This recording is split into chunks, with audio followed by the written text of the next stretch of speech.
Exercice 18. Étudier sur R les variations de la fonction f définie par f de x égale 10 exponentielle moins 0,75x.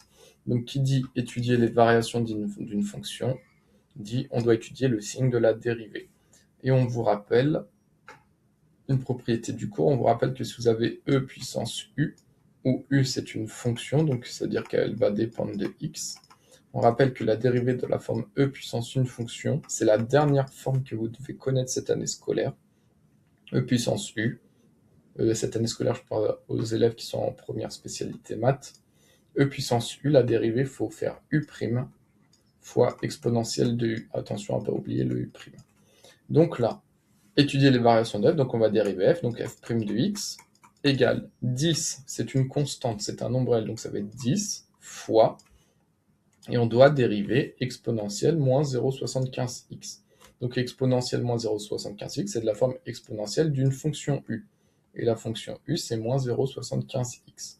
Donc pour dériver, on doit dériver u. Donc u', la dérivée de moins 0,75x, c'est moins 0,75. Et après, fois exponentielle moins 0,75x. U' fois e puissance u. Ce qui donne 10 fois moins 0,75, ça donne donc moins 7,5 exponentielle moins 0,75x.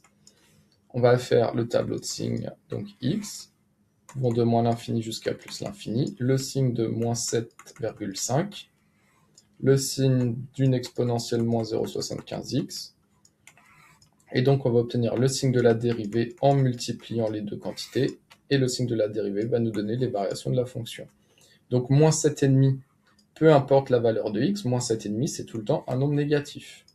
Une exponentielle de n'importe quel nombre est tout le temps strictement positif. Exponentielle de n'importe quel nombre est toujours un nombre strictement positif. Et donc la dérivée, là, il y a un fois, on multiplie les deux, négatif fois positif, dérivée négative sur moins l'infini plus l'infini. On applique le théorème du cours, dérivée négative, fonction f strictement décroissante sur l'intervalle moins l'infini plus l'infini. Et voilà pour la première question. Question 2. Étudier sur l'ensemble des nombres L les variations de g définies par g de x égale 11 exponentielle 3x moins 2.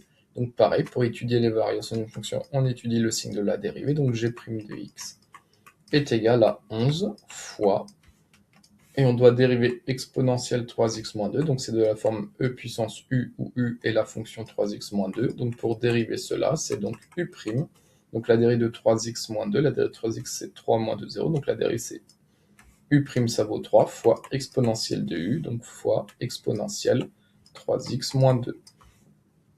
Et donc g' de x, ça donne 33 fois exponentielle 3x moins 2. Pareil, on fait le tableau x, le signe de 33, le signe de exponentielle 3x moins 2.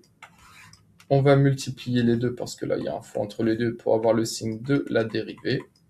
Et d'après le théorème, le signe de la dérivée va nous donner une variation de g. Donc x va de moins l'infini à plus l'infini. 33, c'est tout le temps un nombre strictement positif, ça ne dépend pas de x. Une exponentielle est tout le temps strictement positive, donc la dérivée, on multiplie les deux quantités, plus fois plus plus. Et donc dérivée positive sur moins l'infini plus l'infini dit fonction g strictement croissante sur l'intervalle moins l'infini plus l'infini. Et on obtient les variations de g.